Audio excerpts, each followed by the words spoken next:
everyone, this is me Sharon. Welcome back to my channel. And for today's video, i-unbox ko lang yung nabili ko na Ogo yarn. So, dalawang klase ito, dalawang brands. Ito yung Ogo na Caron Colorama, and then I have one, the Ogo Bernat. Ito yung chenille yarn. Now, we're gonna talk about these yarns na nabili ko online sa Shopee.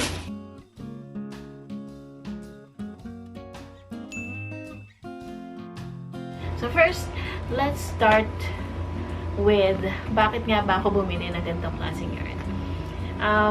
Actually, it was a few months ago when this was released in the States. Talagang parang na-amazed ako kasi nga, di ba, donut shape siya. As you can see, first time na karoon ng ganitong klaseng yarn. So parang feeling ko, anong feeling kaya na nag-crochet gamit ito? And I'm a big fan of fingering weight to lightweight yarn. So, kung nakikita nyo sa mga tutorials ko, lagi mga baggy yarns, mga fingering weight, mga lightweight, bihira akong gumamit ng mga bulky yarn.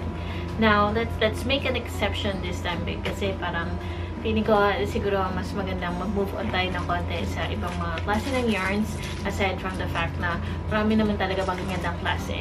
When I was a beginner, I started with branded, yung Red Heart, Super Saver. So, nung sa Baguio, meron sa 5 cents up, meron ako nabili before doon na Red Heart. Yung isa is Love, na kulay pink, na glossy siya. Acrylic din siya, and super soft. Now, this one, of course, this is made of acrylic, itong Caron Colorama na ito. It says it's 100% acrylic, at ang recommended hook size niya is 6mm crochet hook. So, yan, 180 grams.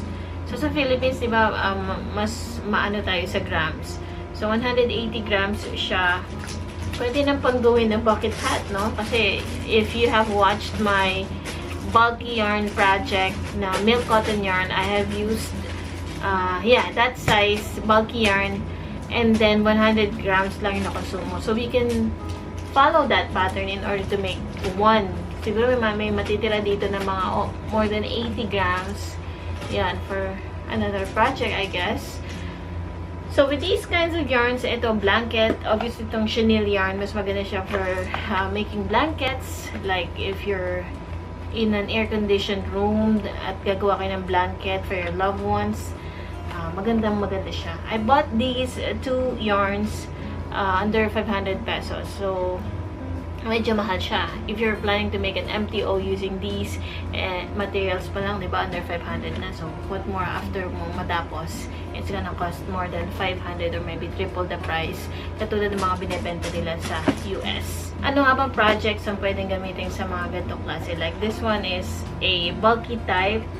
Gagamitan ng 6mm crochet hook. It's, of course, it's going to be thick.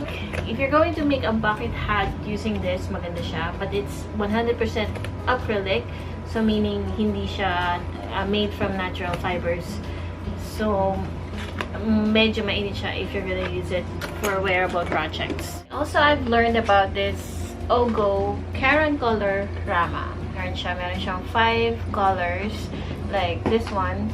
Wala na kasi ako nakitang available na mas lighter colors na may dark na, may mga shades ng yellow or mga earth colors. Ito lang pinakamalapit na nakita ko sa mga gusto ko. So, they have, I think, more than 19 different colors. Meron ding solid nito. So, I think for the fans of Caron and Bernat yarn hoarders, meron na silang options whether to choose this kind of donut-shaped yarns. Diba, ang mostly nakikita natin is mga cake type, naka-hanks. So, this one is like an option, pero mas mahal siya if you're gonna buy this online or sa States. Kasi nga, because of the technology that they use to form this shape na donut shape. But if you'd like another type, like yung cake type, meron din naman na ganitong style. Siguro ang kaibahan lang niya sa mga naka-cake type is makikita mo nag-form yung kulay niya. sa mga cake type at mas nakaka-attract, diba? But with this kind of yarn kasi, nakikita mo yung color separately. So, parang ganon. And I've also seen some videos in which pwede mong kalasin itong particular color na to if you'd like to skip this, if you'd like to use different colors at ayaw mo na in order. So, pwede rin siya. Pwede mo makalas and pwedeng ito yung gamitin mo or ito, ganyan. Yun nga lang, magugulo siya, but at the same time, you can choose kung ano yung mauunang color na gamitin mo for the project. So, hindi lang siya self-striping, pwede mo pang kalasin just in case you want the color, this color to be the first one, ganon. So, yun ang flexibility niya. And probably later, pag may time, I will show you how to remove it. So, dito merong white part na kailangan mo tanggalin, ganon. Tapos, ayun, makakalis na siya.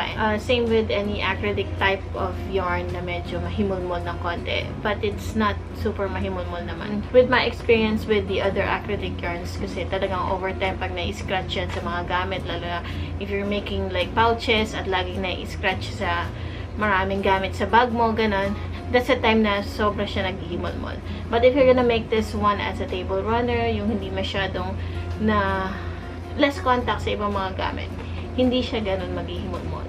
So, that's what I think about when using acrylic. Yun. So, with this one naman, the feel is good, although of course it's not as soft as any other acrylic brands na nabibili natin online. Like, talagang na-amaze ako dun sa isang klase ng Red Heart, yung Love. Kasi talagang smooth siya and then shiny siya. Pero acrylic siya. So, this one is Caron. I think there are 3 Ogo types of a brand. So, yung Super Saver, wala ako. So, ito lang nakita ko available. Caron. And then, of course, itong chenille yarn na Bernat. Itong Bernat, I think, kilala siya sa mga yarns na ginagawang blanket. So, if you're going to take a look closely, medyo fuzzy siya. And, meron siyang parang ano sa gitna. So, basically, ito parang fuzzy yarn. And, it is, I think, this will make a very nice blanket or beanie, winter beanie. Kasi, maganda yung texture niya. It's also, I think, made of, it's polyester pala, not acrylic. Ang pagkakaalam ko, mga polyester yarn, they're quite sturdy and really make a nice blanket. I don't know if you can make bags out of this one. Yeah, I guess so, but I don't like making bags out of this particular yarns. I would rather have them as blankets. Lalo na mga premium yarns, masarap sigurong gawing pillows or something na pwede mong ilagay sa bed mo, yung ganon. Number 6. Number 6. It means it's super bulky and you need 8mm crochet hook in order to use this one. And it's 300 grams. So, meaning, medyo marami-rami siya, but for a bulky type of yarn, tapos gagawin mo blanket, I'm sure you will need more of these para to make one big blanket, diba? Hindi naman basta 300 lang kasya sa isang, unless of course if you're just gonna make like plush toys, gano'n. Nakikita ko yung iba, yung mga chenille yarn ginagawa nila ng plush toys aside from making it as blankets. Actually, this is the first time that I have had this kind of yarn. If you're going to use this material as for your MTO, syempre talagang magiging sobrang mahal nung make to order nyo kasi materials pa lang, it's gonna cost you like 500 pesos sa materials pa lang. Paano pa yung labor, diba? Ano pang project ang maganda gawin for this one? You may comment down below if you are thinking about what other projects that we can make with this yarn types na isang bulky, isang super bulky. Probably in the next few days, I'll be showing you. Then probably later on, I'll be showing you tutorials on how to use this project. Of course, I want to make the most out of these branded yarns that I just bought today. And alam mo, ang daming patterns na makikita sa Yarnspiration. And you can check the website. I will add the link of that website in the description box. Marami sila, from blankets to knitted beanies, ganon. Marami kang makikita mga patterns na pwedeng paggamitan nito. This kind of yarns, just like any other type, ang maganda lang when you buy yarns that are labeled, makikita mo na yung kung paano yung care instructions niya, kung ano yung klaseng, kasi ito, ang sabi, machine washable, ganon. And what else? Marami pang mga makikitang information about the yarn, which is really nice. So, ito siya. Sa likod niya, makikita mo yung QR code kung saan pwede mong i-scan. And then, yan, lalabas na yung Yarnspiration website. And if you're watching Mikey of the Crochet Crowd, isa siya sa mga designer ng Yarnspiration. So, if you'd like to see the website, makikita niyo sa description box, and you will find there lots of patterns of different projects that you can make out of not just these kinds of yarns, but other kinds. Bernat, Caron, Super Saver, ganun. Ang dami kayo makikita mga patterns. With these kinds of yarns, I guess I'll be thinking more of what projects that we can make out of these. Kasi na-excite din akong gamitin siya. Yung color niya, kitang-kita niyo naman, halos pareho. Nasa shades ng blue. Anyway guys, thank you so much for watching. If you like this video, if you'd like to hear more of the yarn reviews that we're gonna have in the future, make sure to subscribe to my channel. And of course, I'll be having more video tutorials using these kinds of yarns, so I hope you watch out. Comment down below for more of your requests that you'd like to see on my channel. Thank you so much, and have a nice day. Bye!